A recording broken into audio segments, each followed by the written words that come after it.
Right, absorption and marginal costing. Let's look at this. I think the first point to highlight this is we need to make sure we've done our revision, a little bit of revision on um, the question of marginal costing and marginal costing and absorption costing when it comes to inventory. Remember, the key issue here is that when production is more than sales, when you have closing inventory, some of that closing inventory will absorb some of the period costs. So if we have two scenarios here where we have scenario A, scenario B, imagine you had period costs of 10,000 and all of them were going to go through this year with under marginal costing because that's what happens. But under absorption costing, we absorb this period cost over the stock. And if some of that stock will not be charged in this year, because that's what happens with closing inventory, that closing inventory will move into the next year with some of those period costs. In other words, sapping or taking away with them those costs into the next period. And as a result of taking those costs into the next period, you will have lower costs in that year that you're looking at. And because you will have lower costs, you will have greater profits in that year. That's not It doesn't really matter because in the next year you will just have more costs. But as far as that year is concerned, where you would have had all the period costs go through under marginal costing, you will not have that be the case under absorption costing. So eliminating this one, if the inventory increases over the year, which is what we have here, we have more inventory. In other words, we have sold less than we have produced. The profits under absorption will actually be more than marginal costing. So this is not true. The marginal costing is the variable cost. It is the additional cost of producing an extra unit. Remember, with marginal costing, we discount. We're not interested in the fixed cost. Not interested at all. It's purely about the marginal cost and the variable cost. And the marginal cost includes an allowance. No, that's not true as well. So what is true? The only thing that is true here is point two. Right, 85. These are really good questions in pushing your understanding about marginal costing. As you can imagine with marginal costing, because we're really talking about contribution, aren't we? We're talking about sales minus variable costs. And we talked about contribution. We talked about the C over S ratio. It doesn't matter you double this, you triple this ratio stays the same. So the contribution per unit will remain constant as far as marginal costing is concerned. There are no fixed costs absorbed in this. Because of that as well, what we also have, what we don't suffer from, is this under and over absorption nonsense. Because remember, the reason we have under absorption and over absorption of overheads is because you have or let's put it this way, the full period cost goes through in marginal costing. All of it, that period cost, all of it goes through. So it's just what it is. You didn't change it. You didn't mess around with it. It's because fixed costs are technically independent of volume. So that's just the case. As opposed to absorption costing, you create this artificial overhead absorption rate. You put in your units. You now find out at the end of the year that it's different to what actually happened. Then you start having to put through journals, bring it back to normal. So that's why this is also true as well. And it does provide perfect useful information for decision making. We've talked about limiting factors. We've talked about special projects and pricing and certain short-term decisions, relevant costing and all of that. So this is not true. So really the first two are true. Let's look at 86. Right, let's look at this here. 86, marginal costing. With marginal costing, what we're looking at or talking about is the variable cost, if you like, per mile, right? That's what this is really saying. So your variable cost is 9,200 divided by the 4,600. That's the variable cost per mile. That's the important thing. As opposed to the absorption cost, we're talking about the full cost is per mile. That's the important thing there. That's the difference. So let's do that. 9,200 divided by 4,600, and that's £2, if you like, here. And with the absorption costing, we bring in everything, 9,200 plus 3,322,3220 plus 23,000, and divide that by the 4,600, and you get £7.70 per mile. And that's question 86. So with absorption, you can see we're bringing in all the fixed costs, aren't we? With both of those fixed costs into the picture. Cool, great stuff. 87. Okay, let's look at this, right? We are here talking 87, Globe Limited. Globe budgets to produce 1,800 kilograms and to sell 1,000 kilograms. And this is the situation. Costs and revenue here. We sell 50,000. We have 50,000 here, right? 50. I mean, yeah, 50 million. Forgive me, 50 million. It tells us there is no opening inventory. And we know that our production costs are direct materials and labor. So let's add those two together. 7,560 and 17,640 will give you 25,200. So your production is 25,200. This is 25,200 over 1,800 kilograms, isn't it? Because you're using this to produce 1,800 kilograms, and so therefore the cost per kilogram is 25,200 divided by 1,800, which is 14. So we can value our closing inventory, right? You produced this, but you have closing inventory of 800 units, right? Because you produced 1,800 units, but you only sold 1,000, so it means you must have 800 units left. So 1,800 less the 800, and 800 at 14 pounds, of course. The 800 times 14 is 1120, 11,200, which means that the cost of sale is 25,200 minus 11,200, which is 14,000. You have a cost of sale of 14,000. So if you're selling for 50, cost of sale at 14, it means your contribution is 36,000, isn't it? Your contribution is 36,000. Right, good. So let's look at your fixed costs. Your fixed costs are your fixed production overheads and your advertising as given to us in the question, 3,600 plus 2,010. 3,600 plus 2,010 means that you have fixed costs of 5,610. Take that away from the 36,000. Gives you 30,390. That's what's going on with marginal costing. Right, now with absorption costing, what we are doing here is to absorb our fixed production overheads as well over the units, right? And the advertising fixed cost becomes a non-production cost. I mean, that's what it is, I suppose. 2010. So I can already insert here 2010, and then what I will then go ahead to do is that will remain the same. Sale 50,000. Production costs this time will be the whole thing. So I will take the whole thing there. So I will say 7,560 plus 17,640 plus 3,600. I will add all that together. So I will have 25,200 plus 3,600, which is 28,800. 28,800, right? And that is the cost of these 1,800 units. I can now divide that, of course, to know what the cost is per unit. Divide that by 1,800. Divide that by 1,800, and that's 16. So you have a much higher costing situation here, 16. So if we were just to now value closing inventory at that, so I mean I have here nothing for opening inventory. Production cost 28,800, and then of course this is 800 units at 16 pounds. 800 units times 16 is 12,800.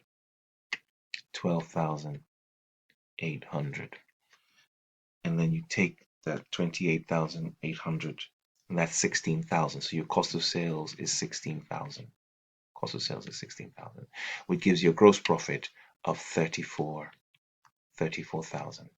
And then when you take off the non-production cost, so you have 34,000 minus the 2010, you have 31,919.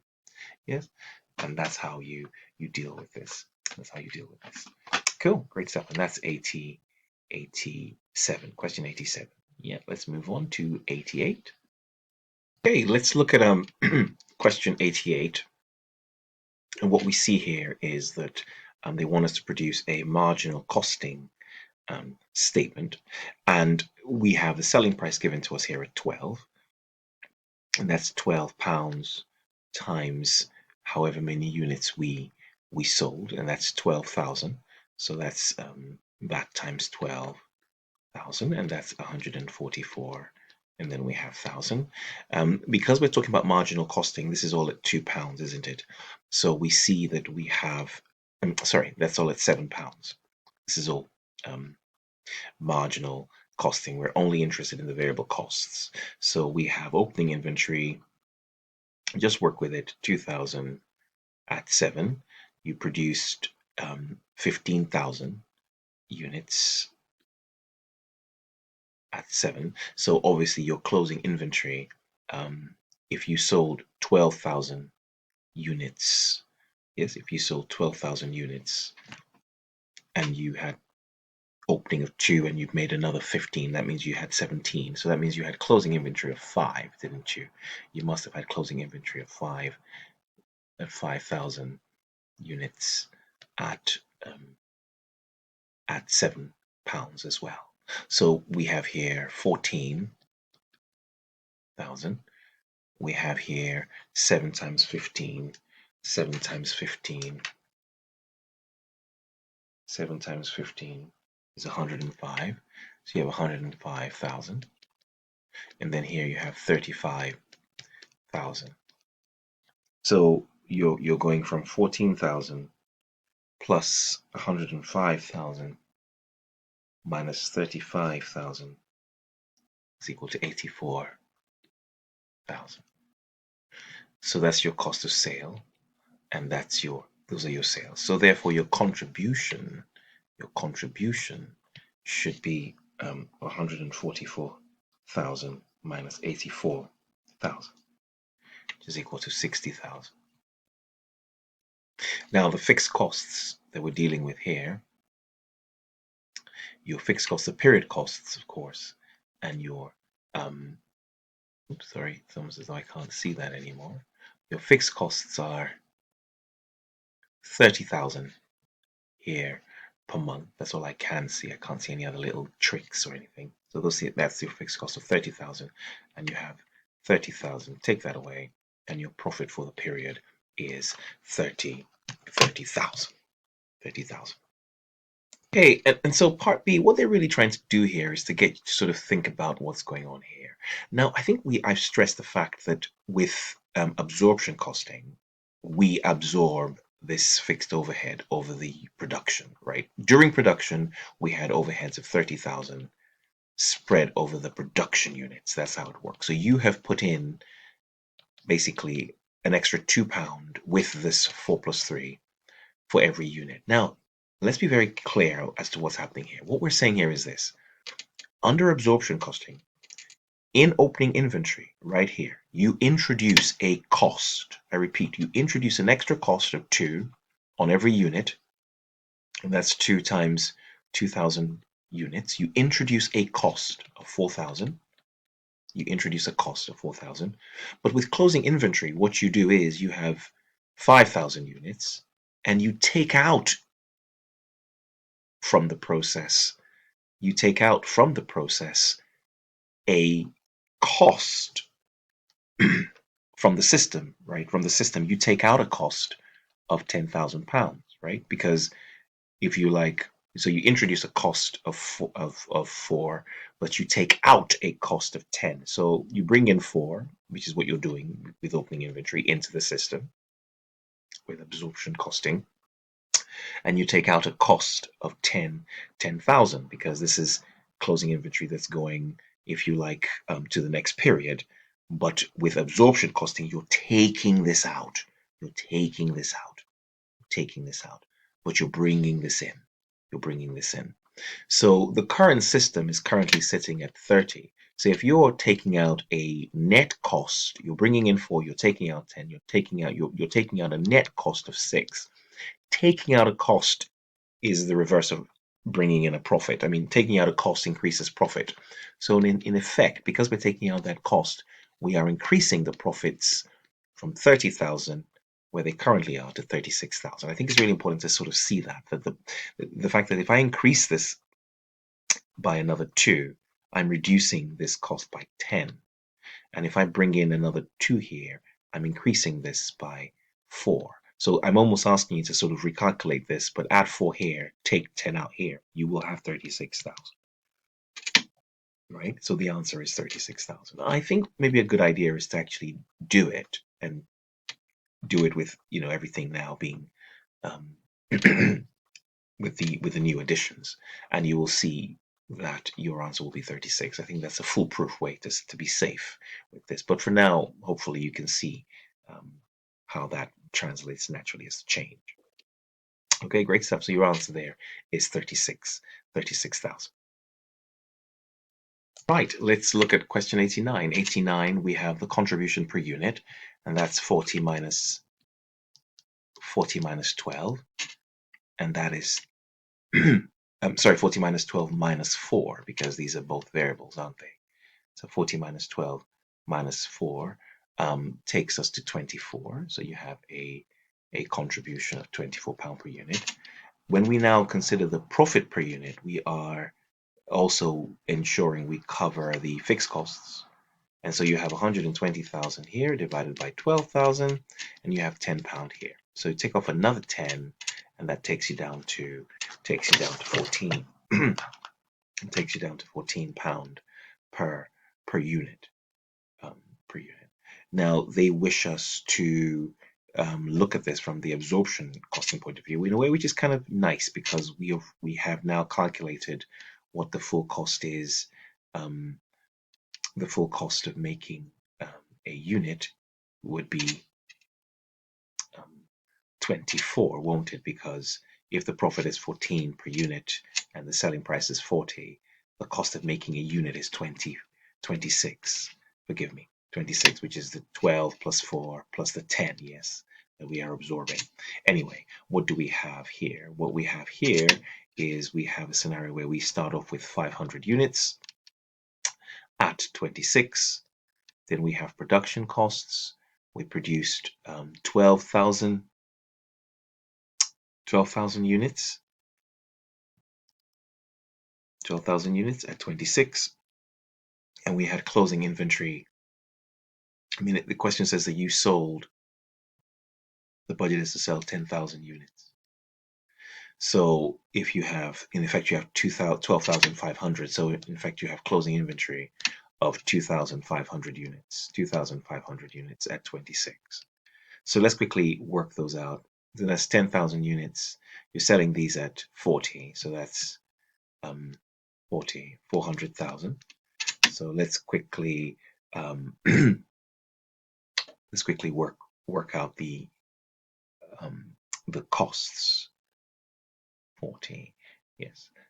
So 500 times 26. 500 times 26 is 13,000. 12,000 times 26 is 312,000. And closing inventory is 2,500 times 26. That's 65,000. And so cost of sale is the 13 plus the 312 less the 13 plus the 312 less the 65, which is 260,000. Right? Leaving you with a gross profit of 400 minus the 400,000 minus the 260,000, which is 140,000. Let me just be careful to see I haven't missed. This is a production overhead. Where is the non-production cost?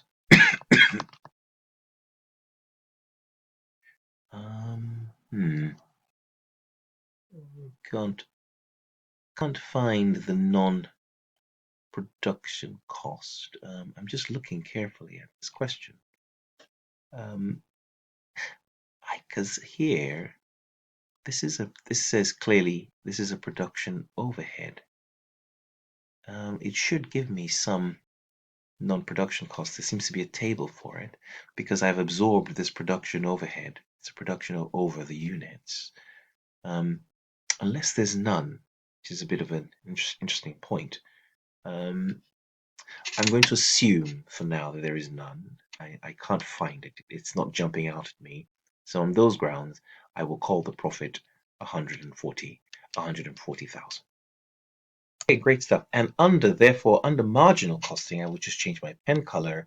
What we're looking for here again is to, well, adjust. We're sort of saying, listen, you've put in, in terms of dealing with this thing, you've put in these overheads in here.